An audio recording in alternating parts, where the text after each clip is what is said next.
अस्सलाम coming back to the video. इस lecture में हम देखेंगे कि किस तरह से हम अजोर पोर्टल में मशीन लर्निंग के थ्रू हम बाइनरी क्लासिफिकेशन करवा सकते हैं। तो सबसे पहले मैंने ये अजोर पोर्टल पे लॉगिन कर लिया और यहाँ पे मैं इस सर्विस को यूज़ करना चाहूँगी जो कि मशीन लर्निंग की सर्विस है। और यहाँ पे हम एक न्यू वर्क स्पेस क्रिएट करेंगे। ये हमारा प्ले ग्राउंड होगा जिसके अंदर हम अपनी सारी की सारी बाइनरी क्लासिफिकेशन कर सकेंगे विद नो कोड। तो सबसे पहले यहाँ पे कुछ रिक्वायरमेंट्स है जिन्हें हमें फुलफिल करना होगा। और सबसे पहले वहाँ पे वो कह रहे हैं कि अपना रिसोर्स ग्रुप क्रिएट करें। रिसोर्स ग्रुप का मतलब है कि हम सर्वर पे अपनी एक जगह क्रिएट कर लेंगे जहाँ पे हम अपना काम करेंगे। तो उसके लिए मैं क्रिएट न्यू पे क्लिक करती हूँ और यहाँ पे कोई भी मैं न्यू जो है वो रिसोर्स ग्रुप क्रिएट कर लेती हूँ। इसको मैंने न्यू के नेम से एक रिसोर्स ग्रुप जो है वो क्रिएट कर, ठीक है। और जो वर्क स्पेस है उसका नेम भी मैं न्यू वर्क स्पेस दे देती हूँ, न्यू वर्क स्पेस। इस पे रिव्यू एंड क्रिएट पे क्लिक करते हैं और ये हमारी जो है वैलिडेशन स्टार्ट हो गई है। ओके, तो ये हमारी वैलिडेशन पास हो गई है। उसके बाद हम क्रिएट पे क्लिक करते हैं तो हमारा जो रिसोर्स ग्रुप है वो क्रिएट होना स्टार्ट हो जाएगा। ये देखिए यहाँ पे मैं शो भी होगा कि हमारी डिप्लॉयमेंट जो है वो स्टार्ट हो गई है।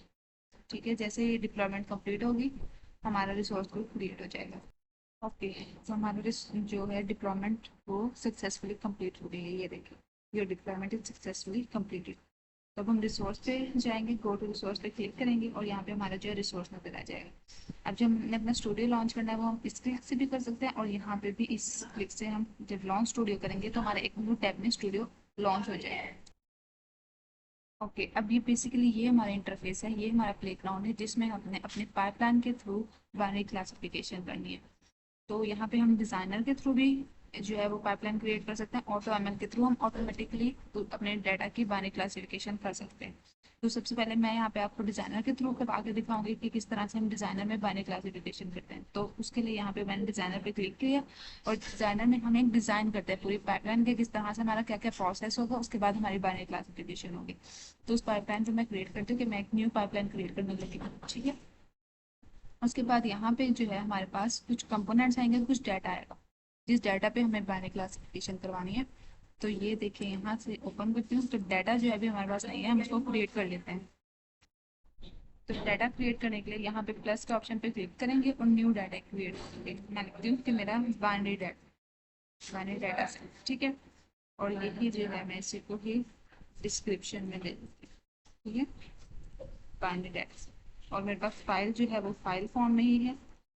और यहाँ पे तीन ऑप्शन आए हैं कि मैं अजोर से ले सकती हूँ, अजोर की जो स्टोरेज होती है जैसे ब्लॉक स्टोरेज हो गया या अजोर फाइल शेयर हो गया, किसी भी स्टोरेज से, या मैं कोई वेब वाला देना चाहती हूँ या मैं अपने लोकल सिस्टम से कोई फाइल यहाँ पे अपलोड करना चाहती हूँ। तो मेरे पास चूंकि लोकल सिस्टम में एक फाइल है जो मैं आपको दिखा भी देती हूँ, मैंने डाउनलोड की हुई है, ये वाली फाइल है, ठीक है। इसमें जो है यहाँ पे मैं बेसिकली देखूंगी डाटा हमारे पास कैसा है वो मैं आपको बता देती हूँ कि हमने बताना है कि किसी भी प्लांट के अंदर डिजीज है या नहीं है, वन है या जीरो है, उसके अंदर डिजीज है या नहीं है। अब हम किस बेस पे देखेंगे, हम देखेंगे कि उसको टेम्परेचर कितना मिल रहा है, उसको ह्यूमिडिटी कितनी मिल रही है, उस पर रेनफॉल कितना होता है या उस सॉइल की पीएचपी कितनी है। तो इन फैक्टर्स या इन फीचर्स की बेस पे हमारा लेबल कॉलम हम प्रिडिक्ट कराएंगे कि हम उस जो प्लांट है स्पेसिफिक उसको डिजीज है या नहीं है, ठीक है। तो ये हमारा जो है basically plant disease data set का डाटा हमारे पास है और ये मेरे लोकल फाइल में पड़ा है। तो यहाँ पे जैसे मैंने किया मैं नेक्स्ट पे क्लिक करती हूँ और ये उसने ऑटोमेटिकली ब्लॉक स्टोरेज पे हमारा ये डाटा अपलोड कर दिया। और यहाँ पे जो है मुझे अपनी फाइल चूज करनी है, यहाँ पे मैं अपलोड फाइल्स पे लिखती हूँ और मैं कहती हूँ कि मुझे जो है प्लांट डिजीज डाटा सेट के डाटा अपलोड करो और मैं ओवर राइट कर देती हूँ कि अगर पहले से मेरे पास एक है, ठीक है। उसने ये मेरे सिस्टम से फाइल जो है वो ले ली है। अब मैं नेक्स्ट पे क्लिक करती हूँ और ये वो सारा कह रहा है कि रिव्यू कर ली। रिव्यू करने के बाद मैं क्रिएट पे क्लिक करती हूँ कि मुझे यही फाइल जो है वो अपलोड करवानी। अभी मेरी फाइल अपलोड हो चुकी है और मैं अपनी पाइपलाइन क्रिएट करती हूँ। उसकी पाइपलाइन क्रिएट करने के लिए सबसे पहले मैं अपना डाटा सेट लूंगी। ये बाइनरी डाटा सेट मेरे पास यहाँ पे आ गया, ठीक है। अब मैं कंपोनेंट्स कौन कौन से लूंगी, सबसे पहले मैं लूंगी सिलेक्ट कॉलम्स, ठीक है, कि मुझे कौन कौन से कॉलम या कौन कौन से फीचर जो है वो यहाँ से सिलेक्ट करने हैं। कॉलम्स इन डाटा, ठीक है। और मैं इसके साथ इसको कनेक्ट कर दूंगी कि ये मेरे पास एक पूरी पाइपलाइन क्रिएट हो जाएगी, ठीक है। तो यहाँ पे मैंने कौन कौन से कॉलम सेलेक्ट करने हैं, मैंने अपने डाटा में से मैंने सब कॉलम सेलेक्ट करने हैं, ठीक है। अगर आपने कुछ स्पेसिफिक करने हैं तो आप वहाँ पे यहाँ पे कॉलम नेम पे जाके उसका बाय नेम स्पेसिफिकली जो आप सिर्फ चूज करना चाहते हैं उनको यहाँ पे लिख देंगे। अदरवाइज मैं यहाँ पे ऑल कॉलम करना चाहती हूँ तो मैंने इसको सेव कर लिया और यहाँ पे भी मैं सेव करके नेक्स्ट पाइपलाइन पे मूव करती हूँ। अब मुझे चाहिए डाटा को मैंने क्लीन करना है कि उसके अंदर कोई डुप्लीकेट वैल्यूज, आउटलायर्स, इस तरह की कोई भी वैल्यू मौजूद है जो कि क्लीन नहीं है, उसको मैंने क्लीन करना है ताकि मेरा डाटा जो है वो कंसिस्टेंट फॉर्म में आ जाए। ठीक है, तो मैं इसके साथ कनेक्ट करूँगी और यहाँ पे क्लीन मैंने किसको करना है, ईच रो को, ये भी मैं सिलेक्ट कर लूँगी और उसके बाद जो है सब कॉलम्स को मैंने जो है वो क्लीन करना है, उसको भी मैं सेव कर।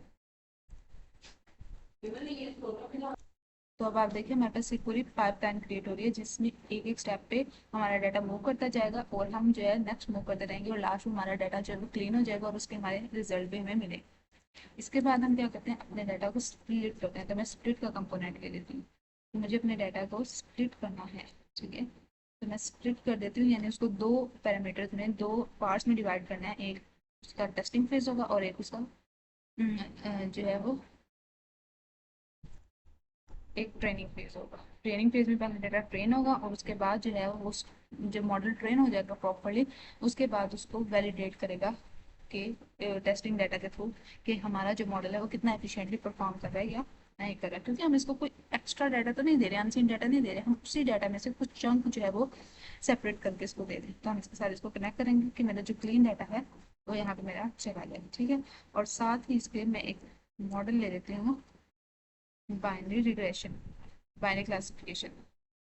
ठीक है, तो यहाँ पे मैं ले लेती हूँ, कोई भी आप चूज कर सकते हैं। मैं यहाँ पे लिखती हूँ कि मुझे क्लासिफिकेशन करवानी है, तो क्लासिफिकेशन के लिए जो है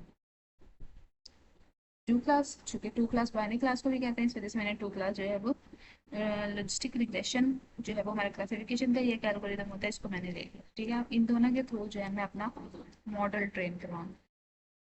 ये यहाँ पे अब इसको दो पैरामीटर चाहिए, एक हमारा अनट्रेन मॉडल चाहिए और एक उसको हमारे डाटा चाहिए जिसके थ्रू मैंने अपने मॉडल को ट्रेन कर। ठीक है, तो यहाँ पे भी वो जो रेड साइन आ रहा था मैं आपको दिखा दूँ पहले, ये रेड साइन ये इंडिकेशन होती है कि इसको किसी चीज़ की रिक्वायरमेंट है। तो यहाँ पे हम इसकी रिक्वायरमेंट वगैरह लेबल कॉलम कौन सा आपने कौन सा प्रिडिक्ट करवाना है, तो डेफिनेटली हम मैंने आपको जैसे बताया था कि हम लोगों ने कौन सा डिजीज प्रेजेंट जो है वो प्लांट के अंदर वो वाला कॉलम प्रिडिक्ट या वो वाला फीचर जो है वो प्रिडिक्ट करवाना है।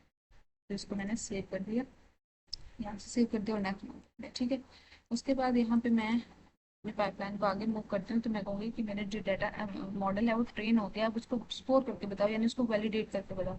तो यहाँ से मैंने स्कोर मॉडल का जो है वो कंपोनेंट ले लिया, उस पर एक ट्रेन मॉडल को मैंने कहा और उसको जो हमारे पास 30% वैलिडेशन का डाटा रहता था वो मैंने यहाँ पे ले लिया। ठीक है, यहाँ पे हमारा जो स्कोरिंग के बाद हमें एवोल्यूशन बताएगा कि वाकई हमारा कितना अच्छा जो है मॉडल वो ट्रेन हुआ या नहीं हुआ। तो एवोल्यूशन का कंपोनेंट मैंने यहाँ ऐड कर दिया और इसके साथ इसको कनेक्ट कर दूंगी। ये वाला ऑप्शनल है, अगर ये ऑप्शनल ना होता तो डेफिनेटली ये यहाँ पे हमें रेड सर्कल शो कर रहा था। उसके बाद ये हमारे पूरी पाइपलाइन एक क्रिएट हो गई। इस पाइपलाइन को जो है ये, ठीक है, सबमिट एंड कॉन्फ़िगर करें।